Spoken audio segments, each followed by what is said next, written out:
You've been told to be yourself your entire life, but no one told you what it would cost. They said authenticity brings freedom, but they never mentioned the loneliness that comes with it.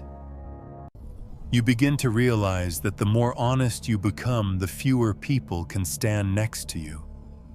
You stop playing the roles that once earned approval, and silence begins to surround you, like air thinning on a mountain. That silence isn't punishment. It's the echo of masks falling away. Jung called this process individuation, the slow unfolding of who you truly are beneath everything you were taught to be. He believed that every soul carries a blueprint of wholeness hidden in the unconscious. To individuate is to remember that design piece by confronting what you've denied, forgotten, or abandoned. But the moment you start to live from that inner pattern, you break the collective spell. And the collective does not forgive easily. At first, the signs are subtle. You no longer laugh at what others find funny. You begin questioning traditions you once followed without thinking. Conversations that used to flow now feel hollow.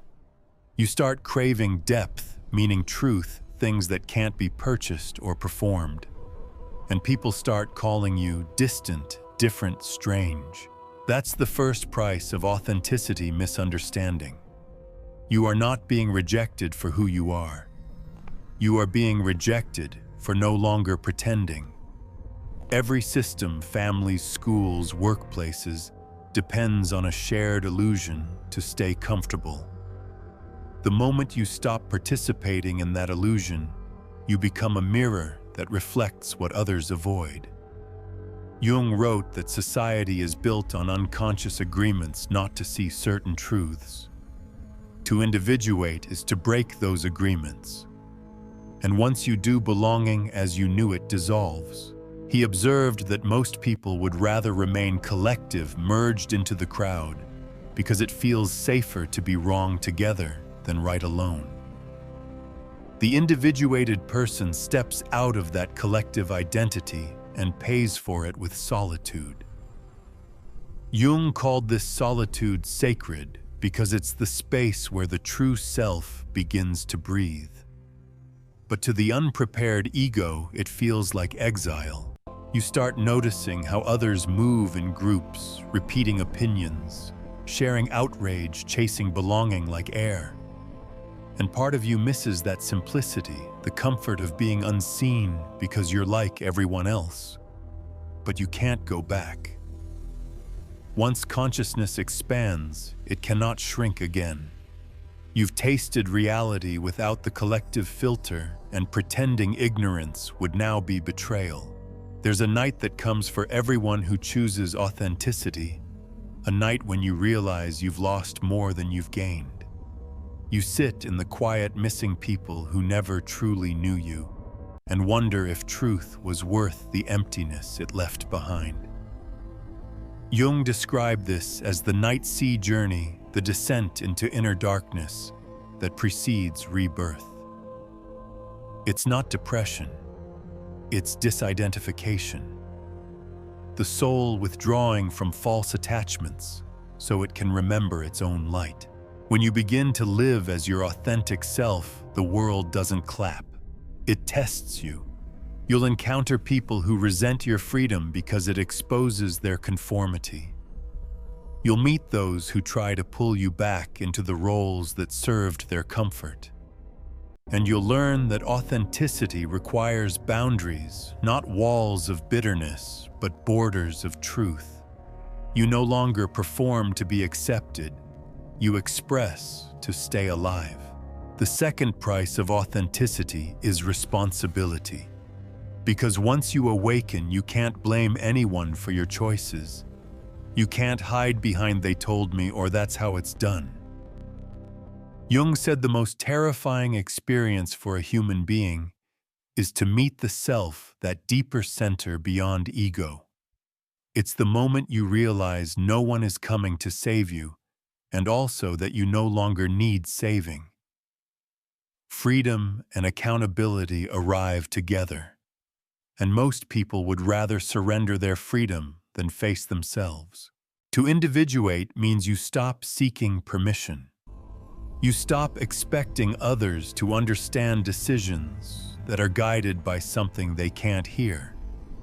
You begin to trust your own inner authority, the voice that doesn't argue, just knows. But following that voice separates you from collective noise. You may lose community reputation, even identity. Yet every loss carves space for what is real. You'll notice how relationships change. Some will fade quietly. Others will fracture loudly. People who were drawn to your old persona won't know how to love your authenticity. But a few rare and luminous will recognize you instantly. They won't need explanations. They'll meet you soul to soul, not role to role. Jung called them fellow travelers of individuation. Those who, like you, have chosen truth over approval. They are few, but they are enough. Still, even with them, solitude remains a companion, because no one can walk your path for you. Authenticity requires a kind of aloneness that isn't emptiness, but alignment. It's the solitude of being at peace with your own company. You realize you're not lonely because you're unloved. You're lonely because you no longer fit lies. And that loneliness becomes a teacher. It teaches you discernment, what to keep, what to release. It teaches you integrity, the courage to act in alignment even when unseen.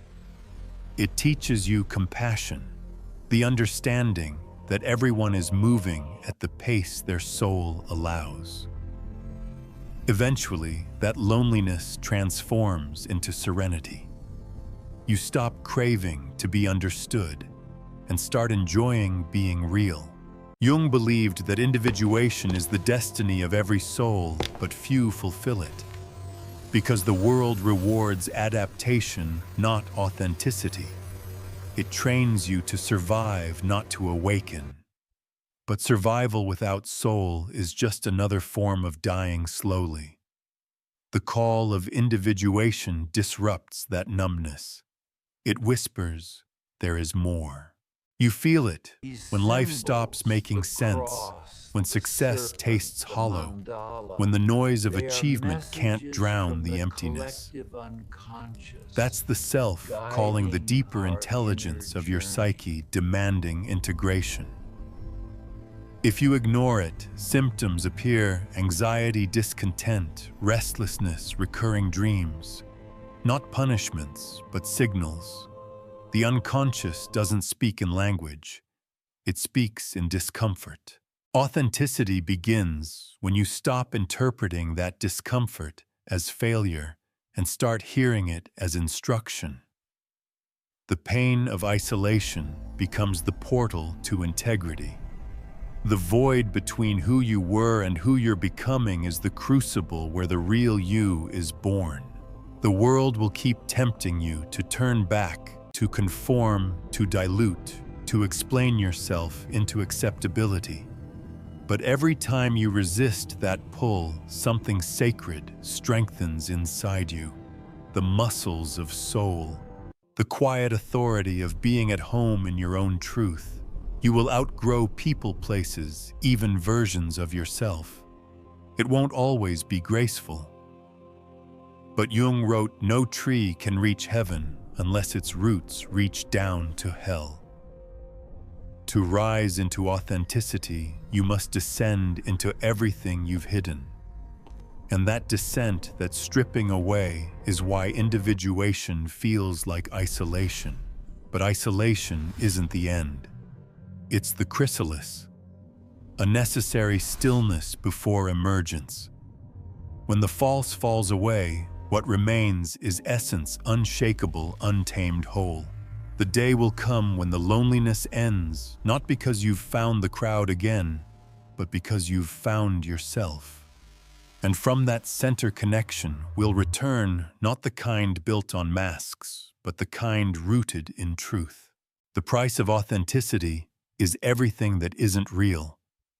And once you've paid it, you'll wonder why you ever thought it was expensive. Most people spend their entire lives running from themselves. They fill their days with noise, with tasks, with other people's opinions, hoping to drown out the whisper that keeps asking, "Who are you really?" You stopped running. That's why you feel alone. Because the moment you turn toward that whisper, the world you built to avoid, it begins to crumble.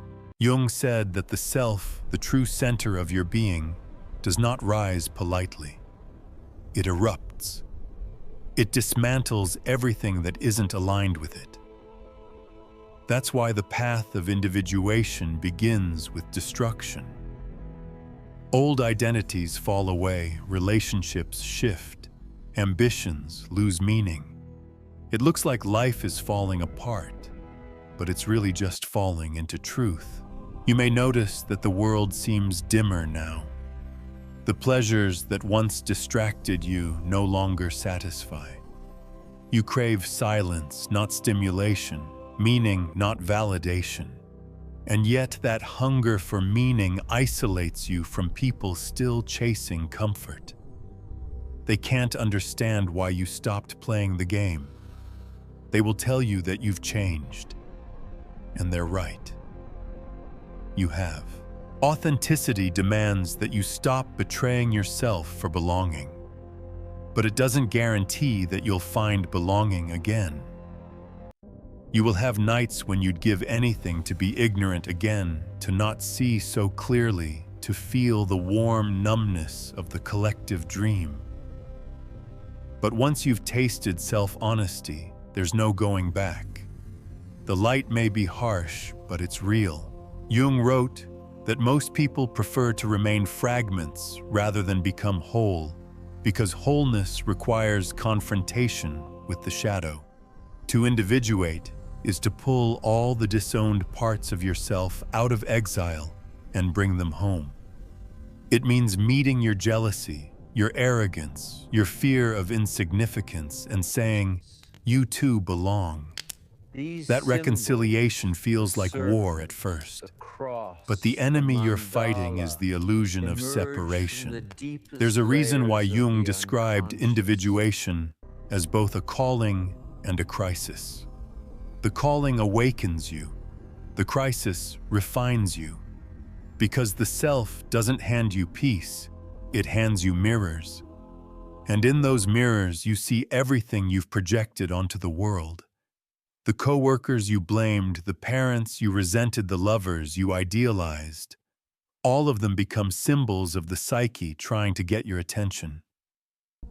When you finally understand that resentment turns into recognition, you stop asking, "Why are they like that?" and begin asking, "What part of me needed them to be?" This is where the isolation deepens, because now, even in a crowd, your conversations start happening inward. You analyze instead of react. You feel compassion where you once felt anger. You start seeing through every performance, including your own. And that level of awareness separates you further. The social world begins to feel like theater, and you no longer have the appetite to play a role. It's not arrogance, it's clarity. And clarity is lonely at first. But Jung would remind you that loneliness is not emptiness. It's spaciousness. It's the room the soul needs to expand. When you stop filling that space with distractions, something new begins to emerge. A stillness that doesn't depend on anyone's understanding. In that stillness, you start recognizing how much of your old life was fear disguised as love. The need to please was fear of abandonment. The need to control was fear of chaos. The need to belong was fear of being real. Once you see these patterns, you can't unsee them. And while that awareness can feel cruel, it's actually grace in disguise because the psyche reveals only what you're ready to heal. Individuation is not self-improvement. It's self-confrontation. You don't become better, you become whole. And wholeness includes the parts you've judged as unworthy. It means realizing that the anger you repress becomes depression, that the vulnerability you hide becomes arrogance, that every trait you deny in yourself will find a host in someone else and return to you as irritation. That's why authenticity feels isolating, because you start owning what others still project. While they externalize blame, you internalize understanding.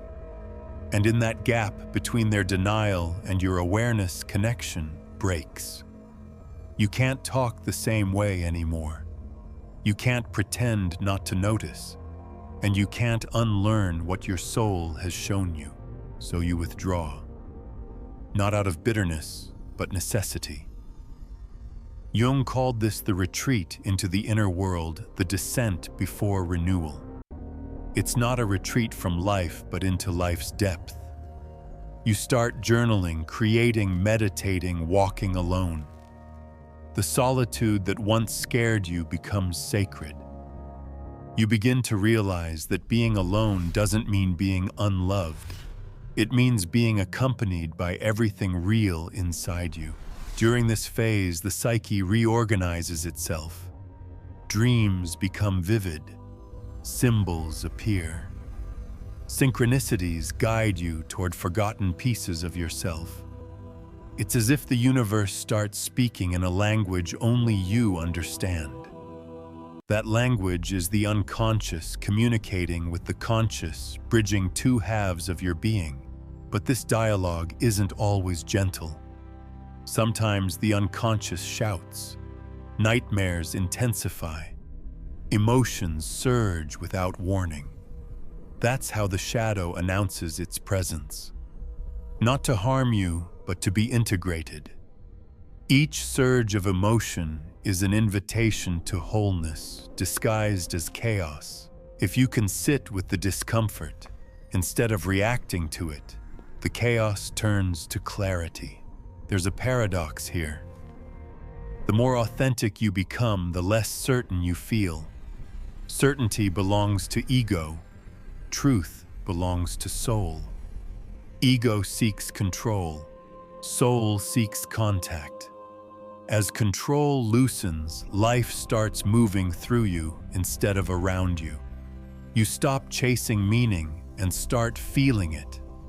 And in those moments of surrender, something extraordinary happens. You begin to sense that the same intelligence guiding your growth is guiding everything else too. That realization changes isolation into intimacy. You no longer feel separated from the world.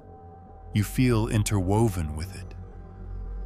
Even when alone, you sense presence, a silent companionship with everything alive.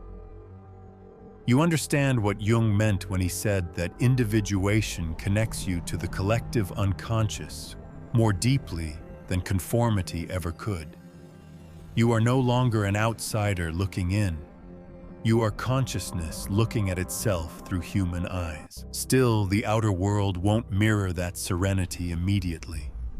People will test your boundaries. They will question your changes, accuse you of being selfish or detached. Let them. They're reacting to the part of themselves that longs for the same freedom. Your authenticity threatens only the false, and those living from falseness will always feel threatened by truth. One day, the same solitude that once felt unbearable will start to feel like home. You'll sit in silence and realize you are not waiting for anyone to understand you. You're simply listening to your breath, to your being, to the pulse of something eternal moving quietly through everything. That is the moment Jung called the emergence of the self. The loneliness doesn't disappear because you've found others. It disappears because you've found yourself within everything. You'll walk through the world differently then. You'll speak less, but your words will carry weight. You'll love differently, not to complete yourself, but to express the wholeness you've become. And sometimes, without even trying, you'll awaken recognition in others, the same recognition Jung spoke of when he said that one awakened individual can ignite a spark in countless sleeping souls. That is the hidden reward behind the price of authenticity. It costs you belonging, but gives you connection. It costs you approval, but grants you peace. It costs you illusion, but gifts you truth. And truth once tasted is the only nourishment the soul will ever accept again. There's a turning point on this path, quiet, almost imperceptible, when isolation no longer feels like exile. It starts to feel like clarity. You stop mourning what fell away and begin to see why it had to. Every relationship that dissolved, every system that rejected you, every silence that scared you, each was carving space for something real. This is what Jung called integration, the moment when opposites stop fighting and begin to speak. The unconscious no longer feels like a threat. It becomes a source. The darkness you feared now serves as your grounding. You realize that enlightenment doesn't mean escaping the shadow, it means understanding its function. It's the soil that allows the light to root. You start seeing patterns everywhere, how endings and beginnings weave through each other, how rejection led you to authenticity, how pain was never punishment but refinement. The mind stops needing everything to make sense. The soul begins to trust that it already does, and this trust changes everything. You no longer chase meaning, you cooperate with it. You stop asking life to be easy and start asking to be conscious within it. Because you finally see what Jung saw, that the goal is not happiness, but wholeness. Wholeness means contradiction. It means loving what you once despised, forgiving what you once blamed, and allowing imperfection to exist without needing to fix it. You stop treating emotions like intruders and begin to recognize them as messengers. Anger becomes clarity. Sadness becomes depth. Fear becomes presence. Everything that once fractured you begins to belong. At this stage, solitude becomes a sanctuary, not a sentence. You begin to love the company of your own thoughts. Silence no longer feels empty because you can finally hear yourself. There is a tenderness in this, a gentleness that arises when you stop demanding that life perform for you. The war between who you are and who you're supposed to be is over. In its place stands peace, simple and steady. You start moving differently in the world. You speak slower. You listen deeper. You don't rush to fill space with words. You've learned that presence speaks louder than performance. You watch others struggling to keep up appearances, and you remember how exhausting that was. So instead of judging, you feel compassion, because you know what it costs to live asleep. Jung said that the individuation process transforms suffering into meaning. And when suffering becomes meaningful, it no longer feels like suffering, it feels like birth. You realize that your loneliness, your breakdowns, your disillusionment were all contractions of the psyche preparing to give life to a greater self. You are not broken. You are being born again into truth, and then something unexpected happens. The same world that once felt alien starts to mirror your new alignment. You meet people who speak your inner language. You recognize them instantly, not by face, but by frequency. There's no pretense, no negotiation. Just quiet recognition, like two flames acknowledging each other in the dark. These are your true connections. They arrive when you no longer need to be seen because you have already seen yourself. The need for external validation dissolves. Praise and criticism lose their power. You start doing things for the joy of doing them. Art becomes meditation. Work becomes expression. Love becomes service, not strategy. Life ceases to be a performance and becomes participation. This is the freedom that comes after the price of authenticity. It's not the freedom to do whatever you want. It's the freedom to no longer pretend. You realize that peace isn't the absence of struggle, it's the absence of self-betrayal. The world may still misunderstand you, but misunderstanding no longer feels like a wound. It feels like weather, something that passes while you remain rooted. You begin to understand Jung's paradox that individuation reconnects you to the collective more deeply than conformity ever could. Because when you become whole, you stop projecting your unlived parts onto others. You free them from your expectations. And in doing so, you free yourself from theirs. That is how individual healing becomes collective evolution. At last you see that isolation was never separation. It was preparation. It stripped away imitation so you could embody truth. It taught you to hold your own energy, to stand in your own field of awareness. Now, when you step into a room, you no longer absorb what's around you, you radiate. You don't lose yourself in others. You anchor them by being yourself. The world still hums with unconsciousness, but you move through it like a diver who knows how to breathe underwater. You observe without judgment, engage without attachment. You've learned the delicate art of participation without possession. And this capacity to remain conscious inside the collective dream is what Jung called mastery. It doesn't look grand from the outside. It looks simple. A calm gaze, an unhurried breath, a quiet confidence that needs no audience. But inside, it's the revolution of awareness, the moment humanity's next step begins in one awakened mind. The danger of individuation was always isolation. But once integrated, that danger transforms into destiny. You are no longer the outcast who sees too much. You are the forerunner of what others will one day see. And you don't need them to understand anymore. Because now your life itself has become the understanding. This is what Jung meant when he said, "The privilege of a lifetime is to become who you truly are." It's not a slogan, it's a prophecy. Because the world doesn't change when you convince it. It changes when you become something it can no longer deny. So when the silence returns, welcome it. When loneliness visits, honor it. These are not voids to fill. They are spaces where truth speaks. And in that truth, you are never truly alone. What began as isolation ends as illumination.